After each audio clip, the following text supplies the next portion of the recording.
We have dedicated today to the challenges of modern times, and modern times are challenging. I say this and say it again, never before has sin been so pervasive. Never before has sin been so all-encompassing. Never before has sin reached your pockets. Never before has sin slept on the pillow of your bed. Can you imagine today, there is not a place that you go where sin isn't available to you? I looked at the stats before coming here. 1 out of every 5 searches on mobile phones is a search of lewdness.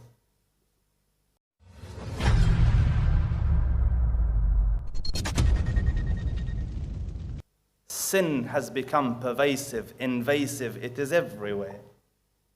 And if you look at other aspects of life, and as our Shaykh said, and may Allah protect them and bless them and guide them and guard them and increase the likes of them.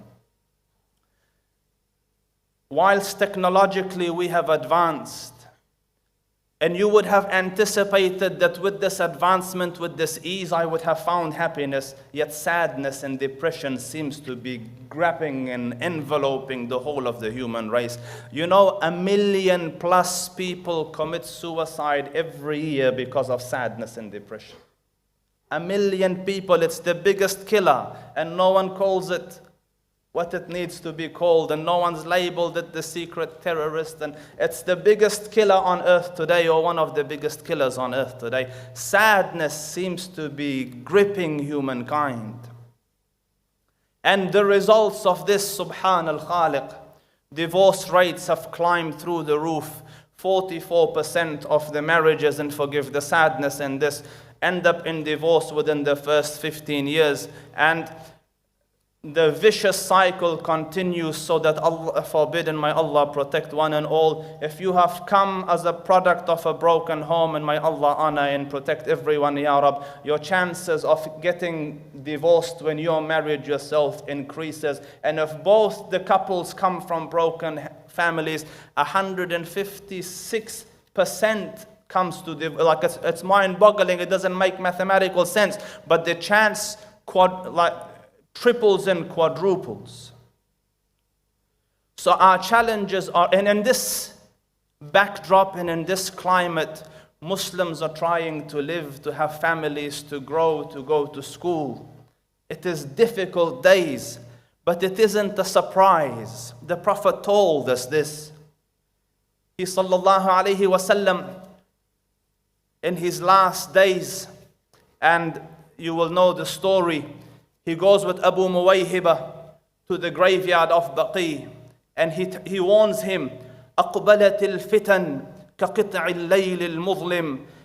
Calamities, challenges, difficulties are dawning upon my nation, are waiting on the brink to be unleashed upon my ummah. They will cover you like a dark night, wave after a wave. وَالْآخِرُ شَرٌّ مِّنَ الْأُولَى. And every time the next challenge worse than its previous one.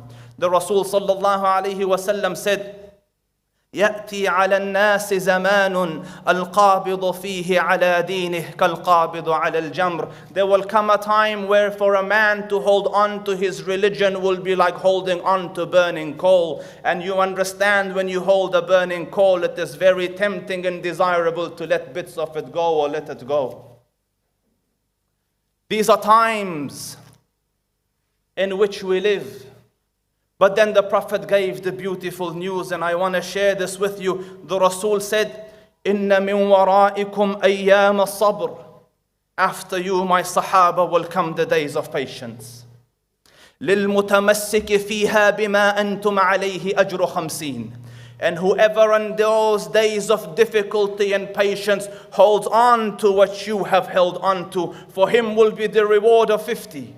So they said, Ya Rasulullah, 50 minna am minhum, 50 of us or 50 of them, 50 of the ashab or 50 of the time of fitan and the time of sabr. He said, Bal minkum, no, the reward will be 50 of my sahaba.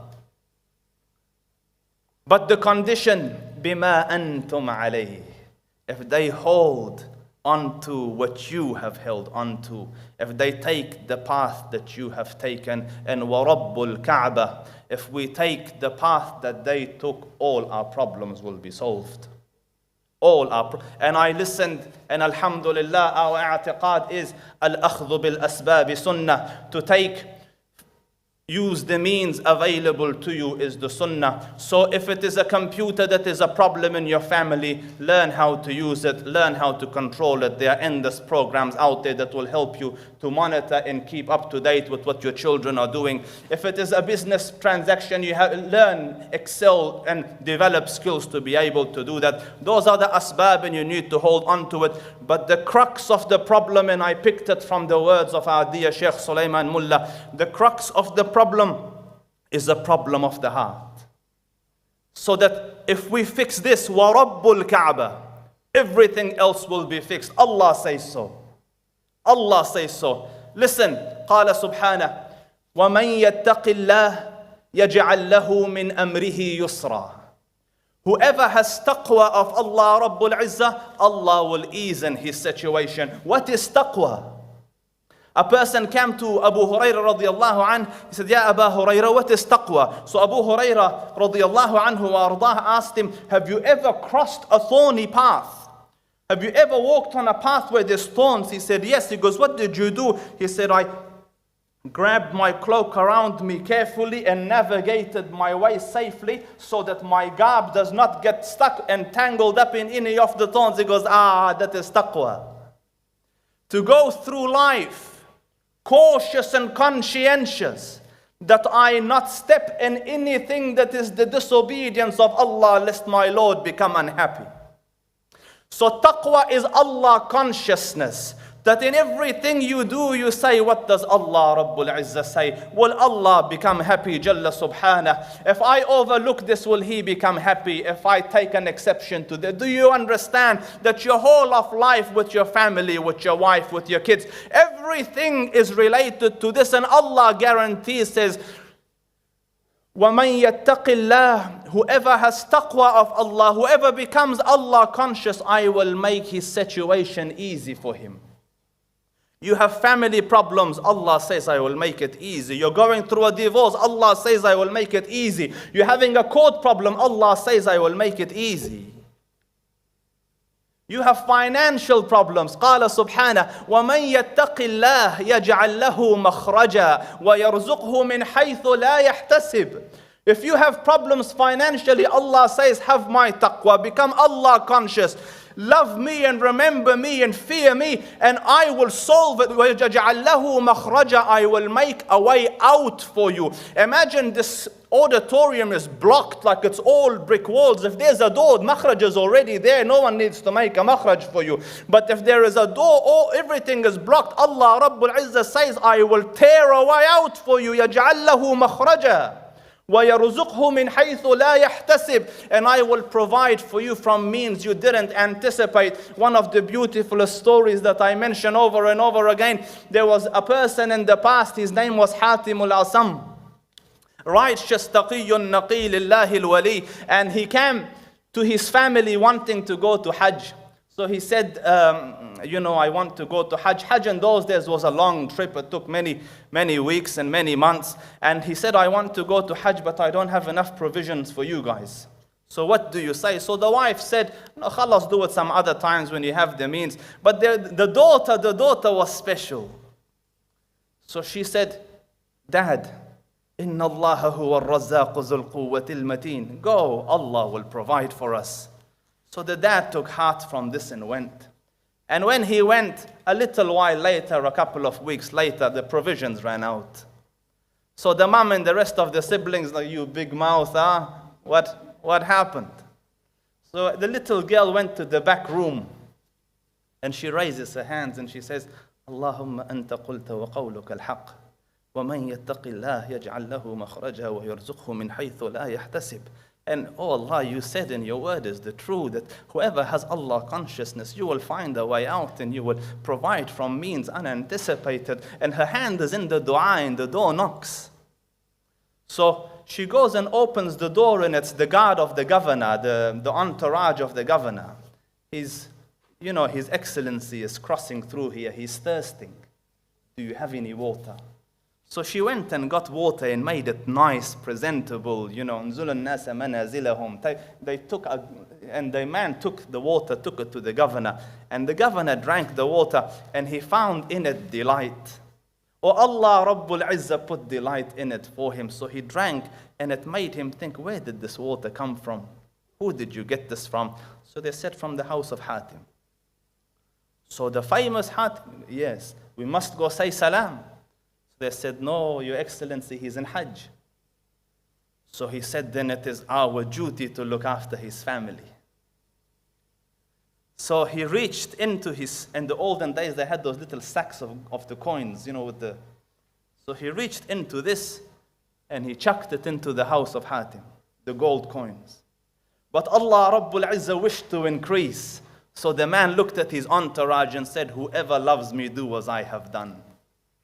So all the entourage took their purses and chucked it into the house of Hatim. Pretty soon gold coins were loitering around on the floor and the little girl started to cry. So the mom said, woe be unto you. We were poor and dying. You were happy. Now money has come. You're crying. So she said, Allah, for an instant, a human looked at us with mercy and look at what had happened. Imagine if the Dhul Arsh al-Majid and Fa'alul lima yurid were to look at us with an eye of mercy, what would happen? وَمَنْ يَتَّقِ اللَّهِ يَجْعَلْ لَهُ مَخْرَجًا وَيَرْزُقْهُ مِنْ حَيْثُ لَا يَحْتَسِبْ. And you say, Ustaz, but I don't know how to deal with family. I don't know how to bring up kids. I'm having challenges. Allah Rabbul Izzah says, وَاتَّقُوا اللَّهَ وَيُعَلِّمُكُمُ اللَّهِ. Have taqwa, Allah will teach it to you. Have taqwa, Allah will show you the way. And this other, and many other things in this life. But look at this. The cream of the cream, Allah Rabbul Izzah says, Inna Allah yuhibbul muttaqeen. Allah loves those who have taqwa. Can you imagine? I say this. Imagine your little brother comes to you and hugs you because I love you. What does it do to the heart? Like, oh, my brother loves me. And imagine your parents tell you, listen, Allah knows I love you. Imagine, wallahi, imagine your ustaz, your sheikh, a person you look up to, hugs you and says, I love you. Imagine the Rasul says, I love you. Wa Rabbul Kaaba, what wouldn't you do for that? I love you. But Allah Rabbul Izzah says, I love you. And the love of Allah, Allah Rabbul Izzah, when He loves you, He summons Jibreel. Ya Jibreel, I love so and so, love him. So Jibreel starts to love you. Jibreel comes to the heavens. O inhabitants of the heavens, Allah loves so and so, love him. Your love enters the hearts of the angels. So the angels call out, O inhabitants of the earth, Allah loves so and so, love him. So your love falls in the acceptance and qabul falls in the heart of the righteous. And we don't need the love of the unrighteous.